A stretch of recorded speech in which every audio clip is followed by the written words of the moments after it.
Parte 3.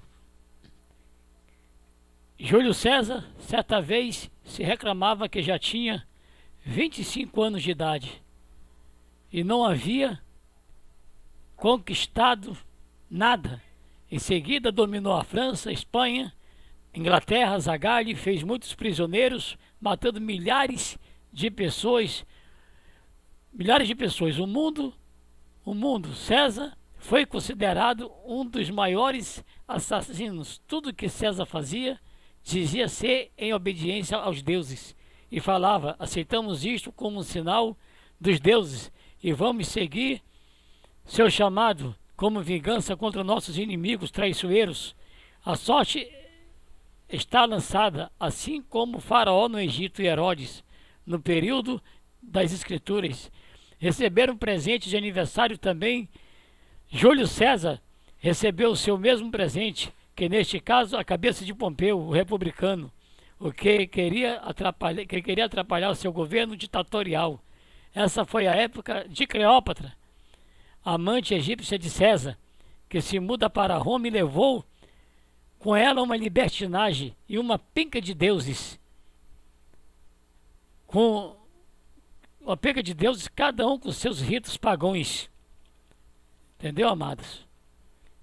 Tendo então o calendário de 365 dias do ano de Júlio César e seu mês Julho em homenagem a si próprio. Após a morte de Júlio César, o povo o cultuou como mais um de seus muitos deuses. Foram construídos templos em seu nome, como chefe sacerdote ou sumo pontífice. Mesmo declarado um deus por muitos, até hoje em Roma seu altar ainda é venerado. E se entrarem, verão os vestígios do altar que é venerado nos dias de hoje. Pelo menos alguns romanos,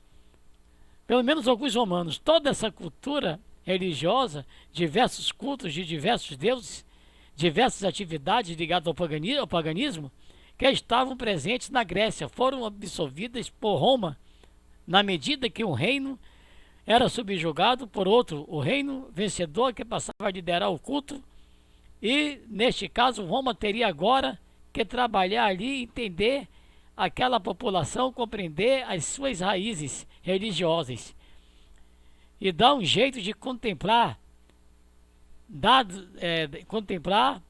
dados para que eles pudessem adorar os seus deuses, manter aquela sociedade gigantesca no mundo satisfeita na forma religiosa. Assim sendo, Roma, herdando todas as atividades religiosas dos reinos anteriores, ela se transformou a nação mais paganizada do planeta.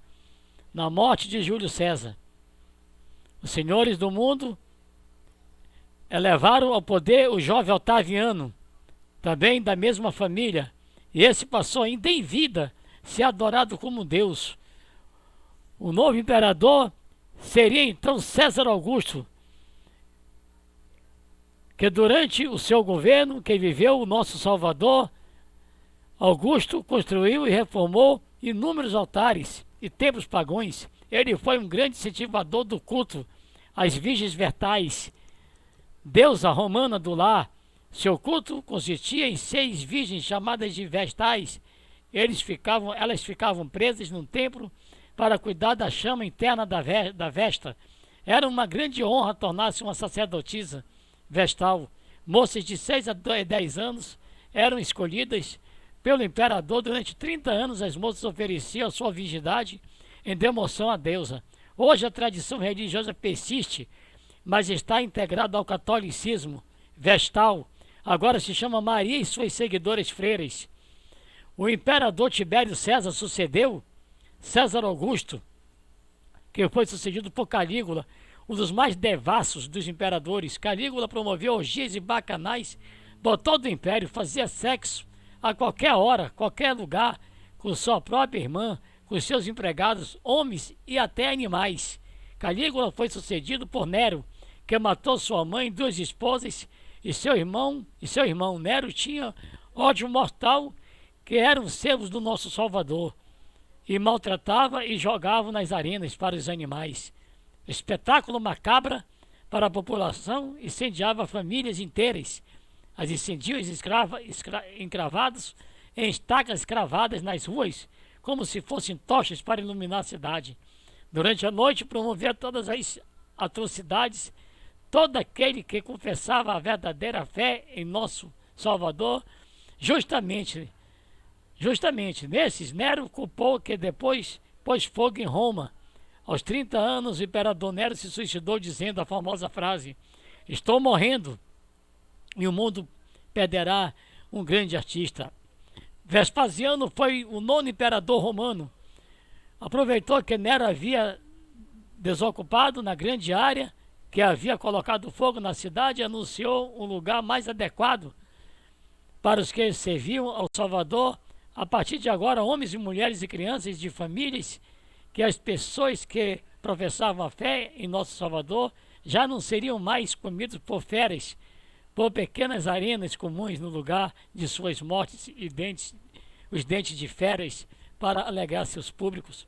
Agora seria o Coliseu de Roma, construído especialmente para ali matar os servidores de Yahushua, que eles próprios trocariam mais tarde o nome para Jesus. Além do início da construção do Coliseu, Vespasiano edificou a maior quantidade de templos na história de Roma aos ídolos pagãos. Até aquela época, seu filho Tito o sucedeu, foi o 10º imperador romano. Terminou a construção do Coliseu e ergueu inúmeros templos pagãos e derrubou o templo de Salomão em Jerusalém, cumprindo as profecias do próprio Salvador. O pior crime em Roma naquele momento era acreditar em Yahushua, o nosso Salvador, o Messias. Exatamente, esses eram os que faziam a alegria e o divertimento do povo romano. Ao meio-dia era um momento mais esperado, as feras selvagens, expansão das feras selvagens. Agora, amados, vou abrir aqui um parênteses aqui sobre o imperador romano Tito. Creio eu que a derrubada do templo de Salomão, quem derrubou foi Nabucodonosor. Eu não sei se houve aí alguma distorção da história, mas eu acredito que quem derrubou o templo de Salomão foi Nabucodonosor e não o imperador romano Tito. Ok, amados?